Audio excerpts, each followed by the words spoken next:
இருக்கக்கூடிய சொர்க்கத்தை உடைய ஆறுகளை உடைய சொர்க்கம் நமக்கு கிடைக்கும் என்று அல்லாஹ் தஆலா சொல்லி காட்டுறான். குர்ஆன்ல அதிகமான இடங்கள்ல அல்லாஹ் தஆலா சொர்க்கத்தை பத்தி சொல்லும் போது தஜ்ரீ மின் தஹ்திஹல் அன்ஹார் என்ற ஒரு வாசகத்தையும் சேர்த்தே சொல்கிறான். அதன் கீழே ஆறுகள் ஓடிக்கொண்டிருக்கும் என்ற வாசகம் நம்ம படிச்சிருப்போம். அது என்ன ஆறுகள்? அது அதிகமான இடங்கள்ல அதை பற்றி அல்லாஹ் தஆலா சொல்றாங்க. அது என்ன ஆறுகள்? ஆறுகள்னு சொன்னா நாம பார்க்கக்கூடிய ஆறுகள், இந்த உலகத்துல நம்ம ஆறுகளை பார்க்கிறோம். பெரும்பாலான ஆறுகள்ல மனிதர்களுடைய கழிவுகளும் மக்களுடைய குப்பைகள் கொட்டக்கூடிய இடங்களாகவும் மருத்துவமனையினுடைய கழிவுகளும் ஃபேக்டரிகளுடைய கழிவுகளும் கலக்கக்கூடிய ஒரு இடமாகத்தான் நாம் பெரும்பாலாக பார்க்கக்கூடிய இந்த உலகத்தினுடைய ஆறுகள் இருக்கிறது. ஆனா சுப்ஹானல்லாஹ், அல்லாஹ் தஆலா சொர்க்கத்துல சொல்லக்கூடிய ஆறுகள் எப்படிப்பட்டது தெரியுமா?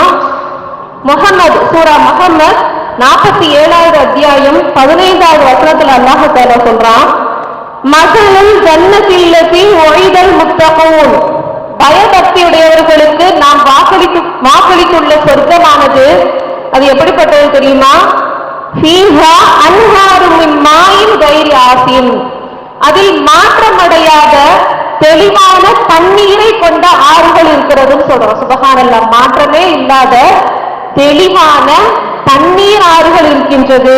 அது மட்டுமா, அன்ஹாரும் மின் லபனின் லம் யதகய்யர் தஅமுஹு, சுவை மாறாத பாலாறுகள் அங்கே ஓடிக்கொண்டிருக்கிறது என்று அல்லாஹ் சொல்றான். அது மட்டுமா, அன்ஹாரும் மின் ஹம்ரின் லல்லத்துல் லிஷாரிபீன், பருகுபவர்களுக்கு இன்பம் அளிக்கக்கூடிய மதுரசாறுகள் அங்கே ஓடிக்கொண்டிருக்கிறது என்று சொல்றான். அது மட்டுமா, அன்ஹாரும் மின் அஸலின் முஸஃபா, தெளிவான தேனாறுகள் ஓடிக்கொண்டிருக்கிறது என்று சொல்றான். சுப்ஹானல்லாஹ், தண்ணீராறு, பாலாறு, மது ஆறு, தேனாறு ஆகிய 4 ஆறுகள் சொர்க்கத்தில் ஓடிக்கொண்டிருக்கிறது என்று சொல்றான்.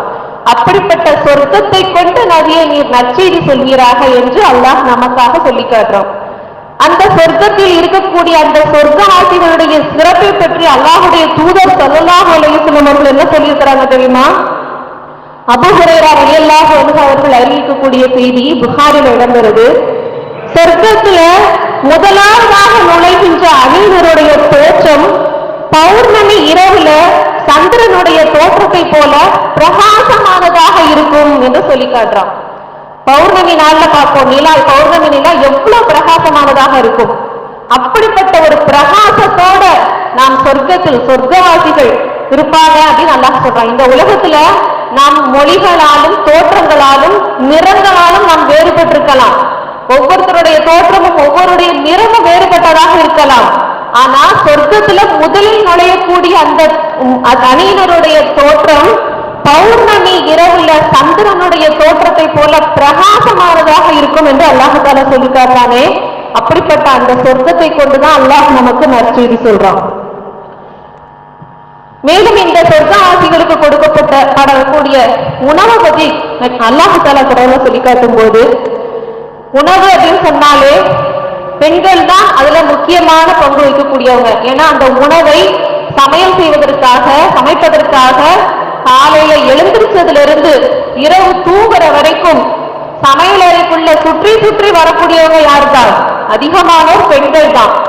அந்த பெண்களுக்கு ஓய்வே இருக்காது. அப்படிப்பட்ட நமக்கு ஏதாவது ஒரு நம்ம குடும்பங்கள்ல நடக்கக்கூடிய ஒரு திருமண நாள் என்று சொன்னா, ஏதாவது ஒரு திருமணம் வைக்கிறாங்கல்ல, நம்ம சொந்தத்துக்குள்ள திருமணம் நிகழ்ச்சி வந்துச்சுன்னு சொன்னா எல்லோருமே ரொம்ப சந்தோஷமா இருக்கும். எதனால? அன்னைக்கு நமக்கு வேலை கிடையாது முக்கியமா, அப்படித்தானே? அன்னைக்கு நல்லா நமக்கு பிடிச்ச ஆடை அணிந்திருப்போம், நல்ல அலங்காரங்கள் செய்திருப்போம், பிடித்த ஆடைகள், அழுக்குப்படாம அப்படியே சேர்லயே உட்காந்துக்கலாம். நமக்கு உணவுகள் பரிமாறப்படும், கொண்டு கொண்டு வருவாங்க, இது சாப்பிடுங்க அது சாப்பிடுங்கன்னு கொண்டு கொண்டு வருவாங்க. நமக்கு அவ்வளோ ஒரு மகிழ்ச்சியா இருக்கும். நம்ம குடும்பத்துல நடக்கக்கூடிய ஒரு திருமணத்துக்கு நாம் ஏன் அதிக மகிழ்ச்சியுடையவர்களா இருக்கிறோம் சொன்னா, அன்னைக்கு நமக்கு ஓய்வு, ஃபுல் ரெஸ்ட், சமையல் வேலையில இருந்து ஃபுல் ரெஸ்ட், இதனால ரொம்ப சந்தோஷமா இருக்கும். அதுபோல ஏதாவது ஒரு நாள்ல ரெஸ்டாரண்ட் எங்கேயாவது போறோம் இல்ல, ஒரு ஹைஜீனிக்கான நல்ல ஒரு அழகான ஒரு ரெஸ்டாரண்ட்டுக்கு நம்ம குடும்பத்தோட ஒரு நாள் போறோம். போகும்போது அப்பவும் பெண்கள் எப்படி இருப்பாங்க? ரொம்ப மகிழ்ச்சியா இருப்பாங்க. ஏன்னு சொன்னா அங்கேயும் நமக்கு வேலை கிடையாது. நமக்கு சுத்தி சுத்தி என்ன செய்வாங்க? அந்த கடையினுடைய ஊழியர்கள் நமக்காக பரிமாறுவாங்க. ரொம்ப மகிழ்ச்சியா இருக்கும். காரணம் என்ன? நமக்கு அது டெய்லிலாம் அந்த நிகழ்ச்சியெல்லாம் நடக்காது. அப்படி நடந்தாலும் அதை நம்ம விரும்ப மாட்டோம். ஆனா என்றாவது ஒரு நாள் நாம ஓய்வுல இருந்து நமக்கான உணவுகள், அதுவும் அழகழகான உணவுகள் பரிமாறப்படும் போது ரொம்ப மகிழ்ச்சியா இருக்கும். அப்ப இதே மகிழ்ச்சி தினத்தோடு கிடைச்சா எப்படி இருக்கும்? இந்த மகிழ்ச்சி எங்க கிடைக்கும்? சொர்க்கத்துல அல்லாஹ் தஆலா வாக்களிக்கிறான், நிரந்தரமாக அங்க அவர்கள் தங்கி இருப்பார்கள். அப்ப நிரந்தரமாக அந்த இன்பம் அவர்களுக்கு கிடைக்கும் என்று அல்லாஹ் தஆலா சொல்லி காட்டுறான். அங்க நமக்கு சுற்றி சுற்றி உணவு பரிமாறப்படும். எப்படி தெரியுமா? யுசாஃபு அலைஹிம் பிசிஹாபின் மின் ذهب وأكواب, தங்கத்தாலான தட்டுகளும் தங்கத்தாலான கோப்பைகளும் அதில் உணவுகள் கொண்டு நமக்கு சுற்றி சுற்றி வரப்படும். எப்படி இருக்கும்? தங்க தட்டுகளிலும் தங்க கோப்பைகளிலும் உணவுகள் நம்மை சுற்றி சுற்றி கொண்டு வரப்பட்டு கொண்டே இருக்கும். சுப்ஹானல்லாஹ்.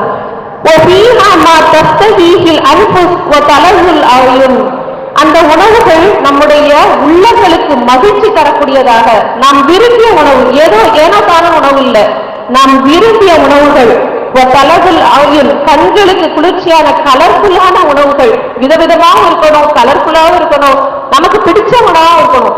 அப்படிப்பட்ட உணவுகள் தங்க தட்டுக்களிலும் தங்க கோப்பைகளிலும் கொண்டு வரப்படும் அப்படி அல்லாஹ் தஆலா அப்படிப்பட்ட சொர்க்கத்தை கொண்டு அல்லாஹ் நமக்கு நற்செய்தி சொல்றான். மேலும் அங்க கொண்டு வராங்களே, நமக்கு பரிமாறுறாங்களே, அவங்க யார் தெரியுமா? நமக்கு வேலை இல்ல, நமக்கு பரிமாறுறாங்களே, அவங்க யார் தெரியுமா? ஒருவரை பற்றி அல்லாஹ் தஆலா சொல்லி காட்டுறான், இளமை மாறாத சிறுவர்கள் அங்கே உணவை கொண்டு சுற்றி சுற்றி வருவார்கள். நீங்கள் அவர்களை காணும் போது மன்சூரா, சிதறப்பட்ட முத்துக்களோ என்று நீங்கள் அவர்களை எண்ணுவீர்கள் சொல்றாங்க. அதை பார்க்கறதுக்கு முத்து முத்தா இருப்பாங்களாம். இளமை மாறாத சிறுவர்கள், கண்குளிர்ச்சியாக அவ்வளவு அழகா முத்து போல சிறுவர்கள் உணவுகளை கொண்டு சுற்றி சுற்றி நமக்கு பரிமாறுவாங்க அப்படின்னு சொல்லி சொர்க்கத்தை பத்தி அல்லாஹ் தஆலா நமக்கு நற்செய்தி சொல்றான். அப்படிப்பட்ட சொர்க்கம் நமக்கு வேணும் தானே? அந்த சொர்க்கத்தை அடைவதற்காக அல்லாஹ் சொல்லக்கூடிய விஷயம் என்ன? வபஷிரில்லதீன ஆமனூ வஅமிலுஸ் ஸாலிஹாத். இது யாருக்கு கிடைக்கும்? ஈமான் கொண்டு நல்ல அறங்கள் செய்யக்கூடியவர்களுக்கு இந்த சிறப்பு, இந்த சொர்க்கம் கிடைக்கும் என்று அல்லாஹ் தஆலா பக்ரா என்ற அத்தியாயத்துல நமக்கு வாக்களிக்கிறார். அப்ப இந்த நல்ல அறங்கள் நாம செய்யணும். செஞ்சா நமக்கு என்ன கிடைக்கும்? இந்த சொர்க்கம் கிடைக்கும். இந்த நல்ல அறங்களை நாம செய்யணுங்கிறதுக்காகத்தான் அதுக்கு நாம என்ன பண்ணணும்? நல்லறங்கள் என்ன, நல்லறங்கள் பத்தி நமக்கு அல்லாஹ் என்ன சொல்லியிருக்கிறான், அல்லாஹ்வுடைய தூதர் ஸல்லல்லாஹு அலைஹி வஸல்லம் அவர்கள் நமக்கு என்ன சொல்லியிருக்கிறாங்க அப்படிங்கறது நாம அறிந்து கொள்ளணும் அல்லவா? அதை அறிந்து கொள்ளணுங்கிறதுக்காகவும், ஏற்கனவே நாம் அறிந்த விஷயங்களாக இருந்தாலும் அதனை நாம் நினைவுபடுத்த வேண்டும் என்பதற்காகவும் தான் இந்த மார்க்க சபைகள் நமக்கு அவசியமாக இருக்கிறது. இந்த மார்க்க சபைகள்ல நாம கலந்து கொள்ளும் போது இந்த விஷயங்கள்லாம் நமக்கு நினைவுபடுத்தப்படும். அதன் மூலமாக நாம் நல்லவர்கள் மீது அதிக ஆர்வம் கொள்ள முடியும். அதன் மூலமாக நமக்கு அல்லாஹ் என்ன செய்யறான்? சொர்க்கத்தை தர்றோம்.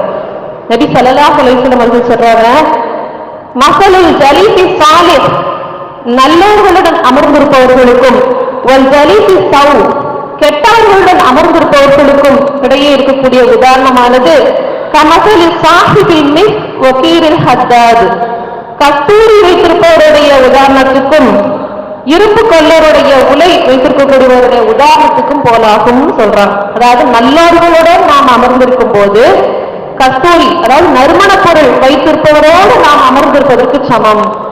நாம் அந்த விலை கொடுத்து நாம் அந்த நறுமண பொருட்களை வாங்கிக் கொள்ளலாம், வாங்கலனாலும் பரவாயில்ல, குறைந்தபட்சம் நறுமண பொருட்கள் வைத்திருப்பவருடன் அமர்ந்திருக்கும் போது அந்த நறுமணத்தையாக நாம் என்ன செய்ய முடியும்? நுகர்ந்து கொள்ள முடியும். அதுவே கெட்டவர்களோடு அமர்ந்திருப்பது ஒரு இரும்பு கொல்லனுடைய உலைக்கு சமம் சொல்லி ரசூலுல்லாஹ் சொல்றாங்க. அந்த இரும்பு கொல்லனுடைய உலைக்கருவில் சென்றால் அது நம்முடைய ஆடையையோ வீட்டையோ கூட எரித்து விடலாம். அந்த அசம்பாவிதம் ஏதும் நடைபெறலா கூட குறைந்தபட்சம் அந்த இரும்பு கொல்லனிலிருந்து ஒரு கெட்ட வாடையவாக நாம் என்ன செய்ய முடியும்? பெற்றுக்கொள்ள முடியும் என்று சொல்றாங்க. அப்ப நாம் இந்த நல்லவர்களோட சபையில் இருப்பது நமக்கு கஸ்தூரியில அமர்ந்திருப்பது, அப்படிப்பட்ட அந்த ஒரு சிறப்புக்கு உதாரணம் சொல்லி நபி ஸல்லல்லாஹு அலைஹி வஸல்லம் சொல்றாங்க. அப்படிப்பட்ட சிறப்பிற்குரிய மார்க்க சபையில நாம் இருக்கிறோம். இந்த மார்க்க சபைகள் நடைபெறும் போது அதை புறக்கணிக்காம அதுக்கு அதிகமாக ஆர்வம் கொண்டு அதில் சொல்லப்படக்கூடிய விஷயங்களை நாம செவிதாழ்த்தி கேட்டு நாம் என்ன செய்யணும்? அதிகமான அளவுக்கு பலம் பெறக்கூடியவர்களாக இருக்கணும் இன்ஷா அல்லாஹ்.